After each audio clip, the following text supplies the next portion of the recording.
Hi friends, എല്ലാവർക്കും നമസ്കാരം. ഞാൻ വന്നിട്ടുള്ളത് പച്ചച്ചെരിയും പൊട്ടറ്റോയും വെച്ചിട്ടുള്ള ഒരു തോരനുമായിട്ടാണ്. ഈ കൂടുതൽ പോഷക ഗുണങ്ങൾ അടങ്ങിയിട്ടുള്ളതും ഇരുമ്പ് സത്ത് കൂടുതൽ അടങ്ങിയിട്ടുള്ളതുമായ ഒരു ചീരയാണ് പച്ചച്ചീര. എന്നാൽ അതെങ്ങനെയാണ് ഉണ്ടാക്കുന്നതെന്ന് നമുക്ക് നോക്കാം. ഇതാണ് പച്ചച്ചീര. നേരിയ രീതിയിൽ ഇത് കട്ട് ചെയ്തെടുത്ത് കൊണ്ടുവരണം. ചീര ഇവിടെ കട്ട് ചെയ്തെടുത്തിട്ടുണ്ട്. പിന്നീട് അതിലേക്ക് ഒരു ഉരുളക്കിഴങ്ങാണ്. അത് നമുക്കൊരു കുക്കറിലേക്കിട്ട് വെള്ളമൊഴിച്ച് മഞ്ഞളും ഉപ്പും ഇട്ട് വേവിച്ചെടുക്കണം. ഒരു പാൻ സ്റ്റൗ మీద വെച്ച് കൊടുത്തിട്ടുണ്ട്. അതിലേക്ക് ഒരു ടേബിൾ സ്പൂൺ വെളിച്ചെണ്ണ ഒഴിച്ച് കൊടുക്കാം. ഒരു ടീസ്പൂൺ കടുകിട്ട് കൊടുക്കാം. ഒരു ടീസ്പൂൺ ജീരകമാണ് ഇട്ട് കൊടുത്തിട്ടുണ്ട്. അതവിടുന്ന് പൊട്ടി വരട്ടെ. കടു പൊട്ടി വന്നിട്ടുണ്ട്. അതിലേക്ക് ഒരു മീഡിയം സൈസ് സവാളയാണ് അതിട്ട് കൊടുക്കുന്നുണ്ട്. പിന്നീട് ഒരു പച്ചമുളക് നേരിയ രീതിയിൽ കട്ട് ചെയ്തെടുത്തിട്ടുള്ളതാണ്. രണ്ടും കൂടി ഒന്ന് ഇളക്കി കൊടുക്കാം. നമുക്ക് തീ ഫുൾ ഫ്ലെയിമിൽ വെച്ച് കൊടുക്കാം. പിന്നീട് ഇതിലേക്ക് ഒരു കഷ്ണം ഇഞ്ചിയും ഒരു 3 അല്ലി വെളുത്തുള്ളിയും കൂടി ചതച്ചെടുത്തിട്ടുള്ളതാണ് അതിട്ട് കൊടുക്കുന്നുണ്ട്. പിന്നീട് ഒരു തക്കാളിയുടെ പകുതിയാണ് അതുകൂടി ഇട്ട് കൊടുക്കുന്നുണ്ട്. എല്ലാം കൂടി ഇട്ട് കൊടുത്ത് ഒന്ന് ഇളക്കി കൊടുക്കാം.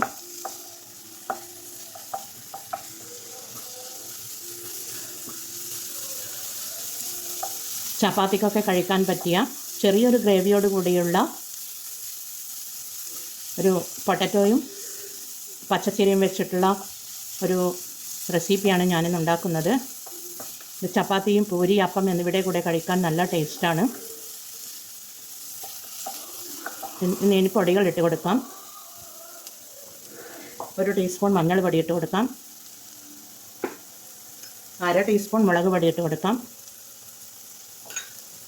ഒരു ടീസ്പൂൺ മല്ലിപ്പൊടിയാണ് അതുകൂടി ഇട്ട് കൊടുക്കാം. മല്ലിപ്പൊടി ഇടുന്നത് പൊട്ടറ്റോ ഉള്ളത് കൊണ്ടാണ് ഞാൻ മല്ലിപ്പൊടി ഇട്ട് കൊടുത്തത്. ഒരു മസാലയുടെ ടേസ്റ്റ് വരും. പിന്നീട് നമുക്കിതിലേക്ക് വേവിച്ച് വെച്ച പൊട്ടറ്റോ ഇട്ട് കൊടുക്കാം.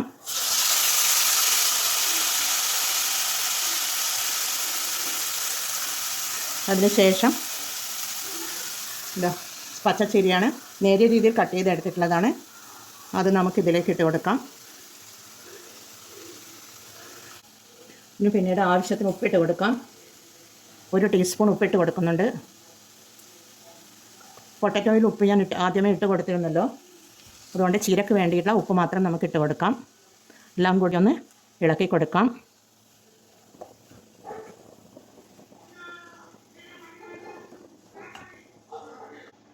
നമുക്കിത് 2 മിനിറ്റ് മൂടിയിട്ട് വേവിച്ചെടുക്കാം.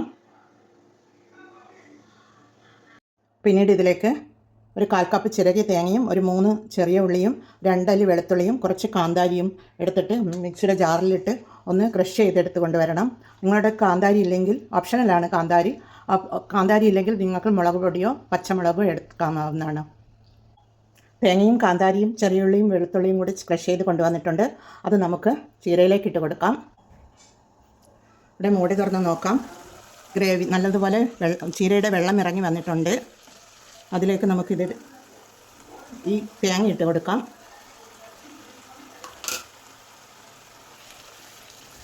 ഒന്ന് ഇളക്കി കൊടുക്കാം. നല്ല ടേസ്റ്റാണ്. ഇതുപോലെ ഉണ്ടാക്കി കഴിഞ്ഞാൽ ചപ്പാത്തിക്കും പൂരിക്കുമൊക്കെ കൂടെ കഴിക്കുവാൻ നല്ല ടേസ്റ്റ് ഉണ്ടാകുന്നതാണ് ഈ കറിയെല്ലാം കുറച്ച് പശിമയോട് കൂടി ഉള്ളത് കൊണ്ട് നല്ല ടേസ്റ്റാണ്. ചോറിൻ്റെ കൂടെയും സൈഡ് ഡിഷായി കഴിക്കാൻ നല്ലതാണ്.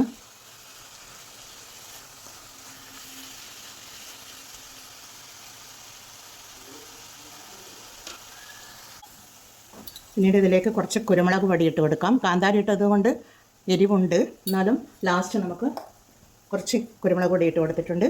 പിന്നെ ഒരു 1/4 ടീസ്പൂൺ ജീരകത്തിൻ്റെ പൊടിയാണ് അതുകൂടി ഇട്ട് കൊടുത്തിട്ടുണ്ട്. പിന്നെ കറിവേപ്പില, ഒരു 2 കറിവേപ്പില നമുക്ക് ഇട്ട് കൊടുക്കാം.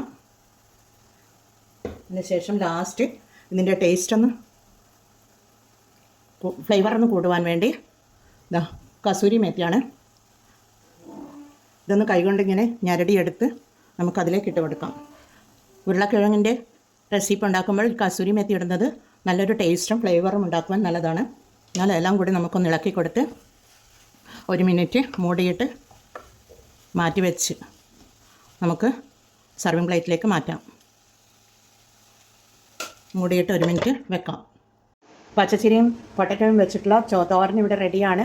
ഞാനിതൊരു സർവിങ് പ്ലേറ്റിലേക്ക് മാറ്റിയെടുത്തിട്ടുണ്ട്. കസൂരി മെത്തി ഇട്ടത് കൊണ്ട് തന്നെ നല്ലൊരു മണവുമുണ്ട്. കസൂരി മെത്തി എന്നത് നമ്മുടെ ഉലുവച്ചെടി ഉണ്ടല്ലോ, ഉലുവച്ചെടിയുടെ ഉണക്കിയെടുത്ത ഇലയാണ്. അത് മാർക്കറ്റിലൊക്കെ വാങ്ങാൻ കിട്ടുന്നതാണ്. നിങ്ങൾ ഇതുപോലെ ട്രൈ ചെയ്ത് നോക്കണേ ഒന്ന്. എന്നാൽ എല്ലാവരും ഇത് ട്രൈ ചെയ്ത് നോക്കി ഫീഡ്ബാക്ക് അറിയിക്കണേ. കമൻറ്റും സബ്സ്ക്രൈബും ചെയ്ത് സപ്പോർട്ട് ചെയ്യണേ. അടുത്തൊരു വീഡിയോയുമായി വരുന്നത് വരെ എല്ലാവർക്കും താങ്ക് യു ഫോർ വാച്ചിങ്.